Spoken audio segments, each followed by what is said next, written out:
गीता में भगवान श्री कृष्ण द्वारा कही गई बातें मानव जाति के भविष्य का निर्धारण कर सकती है। ये इस बात पर निर्भर करता है कि इसमें कही गई बातों का हम कितना और कैसे पालन करते हैं। गीता ज्ञान सार के साथ साथ मनुष्य जाति की सफलता की एक कुंजिका भी है। इसमें कही गई बातें अनमोल है। आज के इस वीडियो में हम आपको भगवान श्री कृष्ण द्वारा कही गई 7 ऐसे अनमोल वचन के बारे में बताने जा रहा हूं, जिसे आत्मसात कर आप जीवन के किसी भी बाधा को दूर कर सकते हैं। कोई परिपूर्ण नहीं है। श्री कृष्ण कहते हैं, जगत में प्रत्येक व्यक्ति में किसी न किसी प्रकार की निर्बलता अवश्य होती है। जैसे कोई बहुत तेजी से दौड़ नहीं पाता तो कोई अधिक भार नहीं उठा पाता। कोई असाध्य रोग से पीड़ित रहता है तो कोई पढ़े हुए पाठों को स्मरण में नहीं रख पाता। ऐसे अनेकों उदाहरण और भी हैं। क्या आप ऐसे व्यक्ति को जानते हैं जिसे सब कुछ प्राप्त हो, और हम जीवन की उस एक निर्बलता को जीवन का केंद्र मानकर जीते हैं, जिस कारणवश सदा हृदय में दुख और असंतोष रहता है। निर्बलता मनुष्य को जन्म से अथवा संजोग से प्राप्त होती है, किंतु उस निर्बलता को मनुष्य का मन अपनी मर्यादा बना लेता है। किंतु कुछ व्यक्ति ऐसे भी होते हैं जो अपने पुरुषार्थ और श्रम से उस निर्बलता को पराजित कर देते हैं। क्या भेद है उनमें और अन्य लोगों में, ये आपने कभी विचार किया है? सरल सा उत्तर है इसका, जो व्यक्ति निर्बलता से पराजित नहीं होता, जो पुरुषार्थ करने का साहस रखता है, हृदय में वो निर्बलता को पार कर जाता है। अर्थात निर्बलता अवश्य ईश्वर देता है, किंतु मर्यादा मनुष्य का मन ही निर्मित करता है। स्वयं विचार कीजिए। वर्तमान में रहना शुरू करें। श्री कृष्ण कहते हैं, भविष्य का दूसरा नाम है संघर्ष। हृदय में आज इच्छा होती है और यदि पूर्ण नहीं हो पाती तो हृदय भविष्य की योजना बनाता है। भविष्य में इच्छा पूर्ण होगी ऐसी कल्पना करता रहता है, किंतु जीवन ना तो भविष्य में है और ना अतीत में। जीवन तो इस क्षण का नाम है, अर्थात इस क्षण का अनुभव ही जीवन का अनुभव है। पर हम यह जानते हुए भी इतना सा सत्य समझ नहीं पाते, या तो हम बीते हुए समय के स्मरणों को घेर कर बैठे रहते हैं, या फिर आने वाले समय के लिए हम योजनाएं बनाते रहते हैं और जीवन बीत जाता है। एक सत्य यदि हम हृदय में उतार ले कि ना हम भविष्य देख सकते हैं, ना ही भविष्य निर्मित कर सकते हैं, हम तो केवल धैर्य और साहस के साथ भविष्य को आलिंगन दे सकते हैं, स्वागत कर सकते हैं भविष्य का। तो क्या जीवन का हर पल जीवन से नहीं भर जाएगा? कोई भी ज्ञान कैसे प्राप्त करें? श्री कृष्ण कहते हैं, ज्ञान प्राप्ति सदा ही समर्पण से होती है, ये हम सब जानते हैं। किंतु समर्पण का वास्तविक महत्व क्या है? क्या कभी विचार किया? मनुष्य का मन सदा ही ज्ञान प्राप्ति में अनेक बाधाओं को उत्पन्न करता है।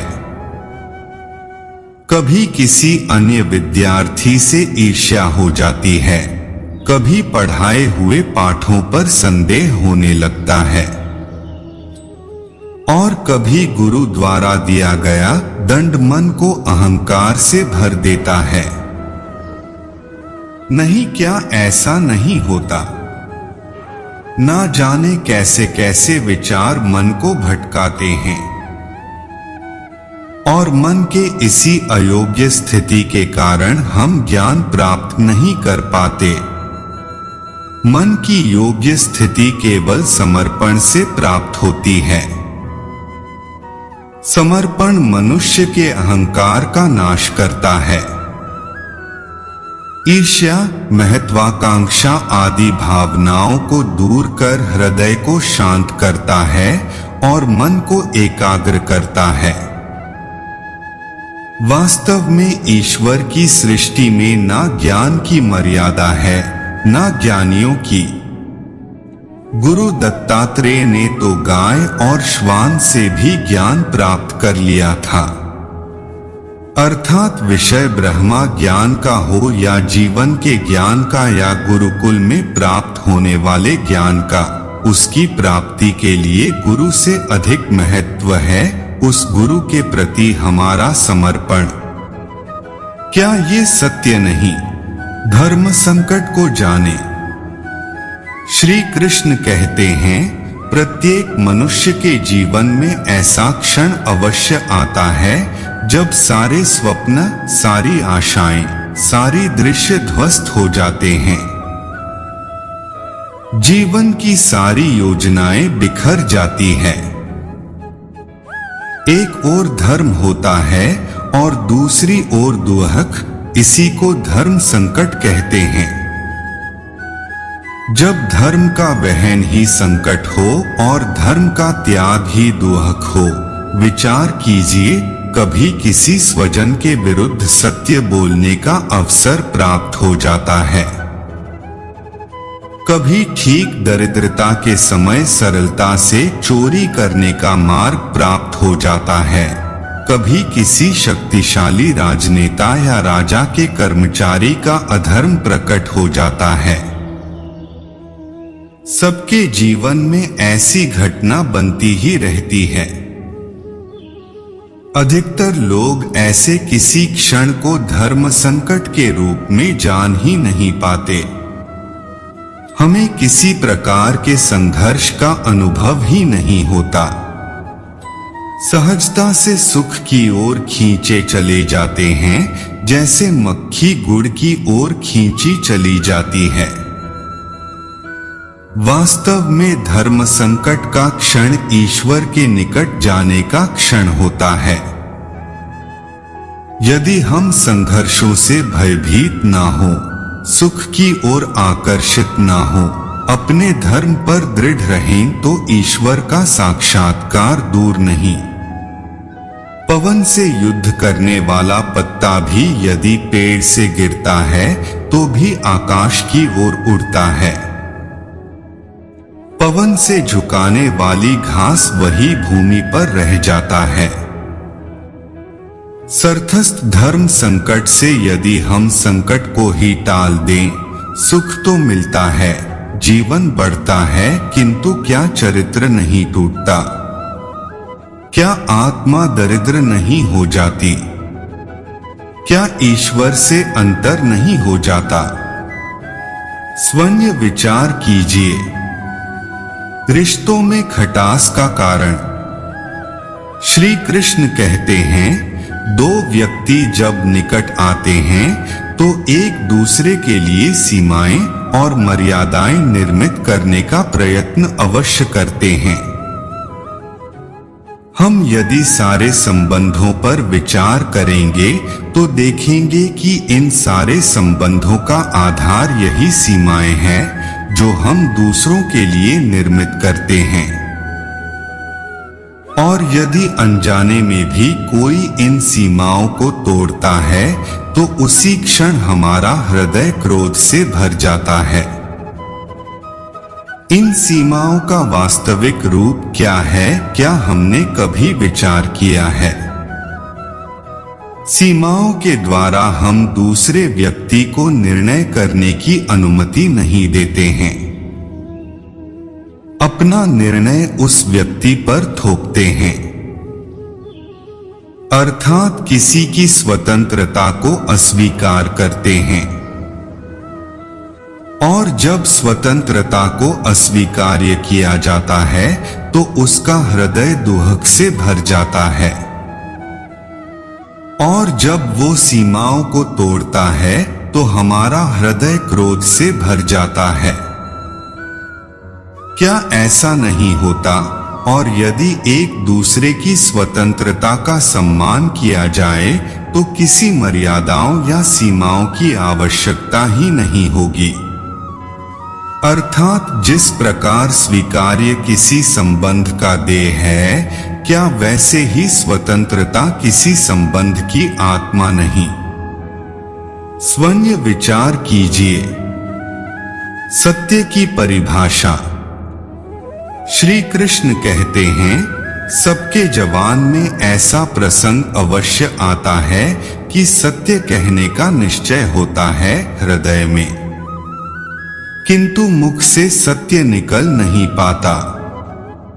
कोई भय मन को घेर लेता है। कोई घटना अथवा प्रसंग के बारे में बात करना या फिर स्वयं से कोई भूल हो जाए उसके बारे में बोलना, क्या ये सत्य है? नहीं, ये तो केवल एक तथ्य है। अर्थात जैसा हुआ था वैसा केवल बोल देना सामान्य सी बात है, किंतु कभी कभी उस तथ्य को बोलते हुए भी भय लगता है।